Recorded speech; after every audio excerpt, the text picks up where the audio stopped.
Hello, my name is Lois Ahn, and I am a clinical psychology PsyD student from the Chicago School of Professional Psychology in Los Angeles. Today I'm going to be presenting to you my dissertation, and the title of my dissertation is The Relationship Between Depression and Aggressive Characteristics of Bullying Behaviors in Middle School Students.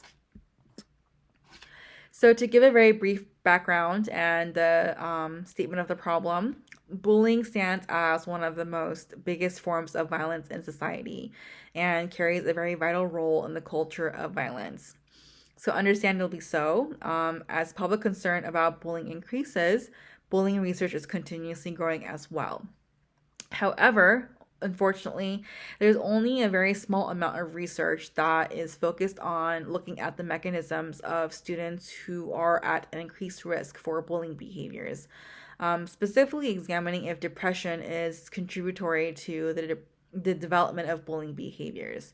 Um, Therefore, the purpose of the study is to look at the relationship between depression and aggressive characteristics of bullying behaviors in middle school students, and to really see if there is an association between the two. And I believe that it's so important that we have this continuous research on the development of bullying behaviors because it is very necessary in order to, develop an optimal evidence-based intervention that addresses to the bullying phenomenon or issue as a whole. So to test this, I had 46 middle school students from a charter school in Los Angeles. The exclusion criteria included an absent history of traumatic brain injury, intellectual disabilities, or special education classes. And because this is a study for middle school students, my inclusion criteria included my participants to be within the ages of 12 to 14 and within the grades of 6 to 8. So for the measures to assess for depression, I utilize the Child Depression Inventory 2 self-report short. And for the bullying behaviors, I utilize the aggression scale.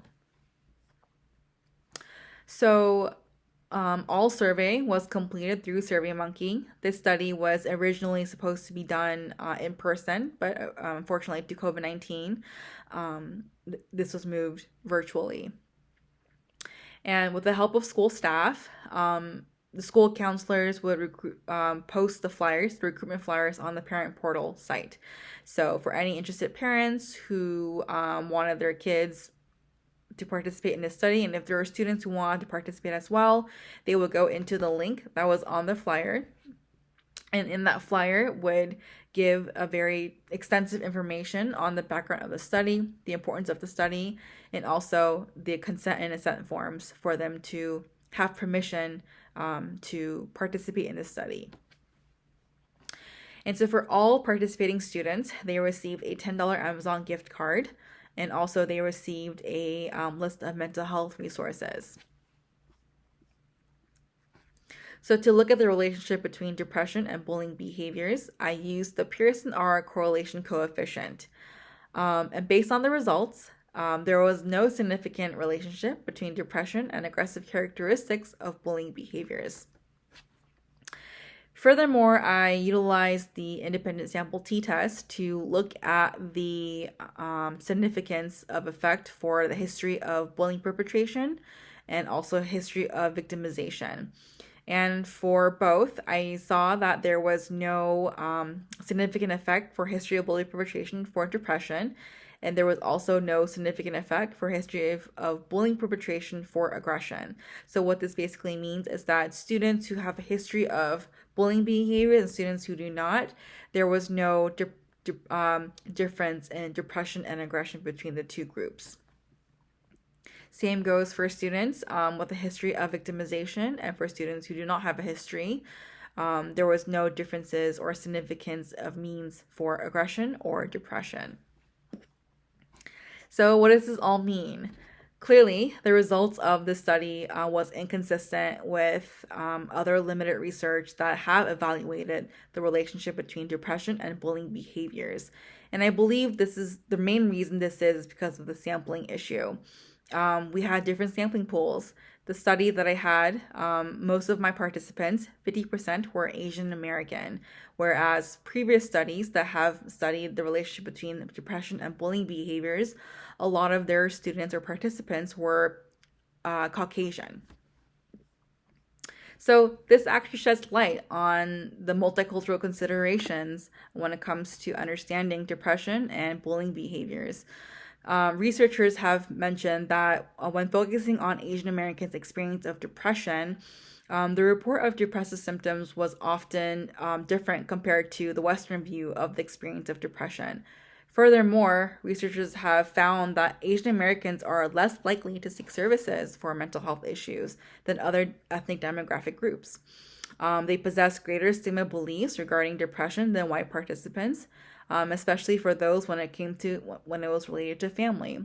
So this kind of goes back to how there is still that mental health stigmatization for Asian Americans, and hence why it makes sense that there might be no significance in the relationship between the two if there is that stigma around mental health, that it's not okay to disclose your if you experience depression for an Asian American student.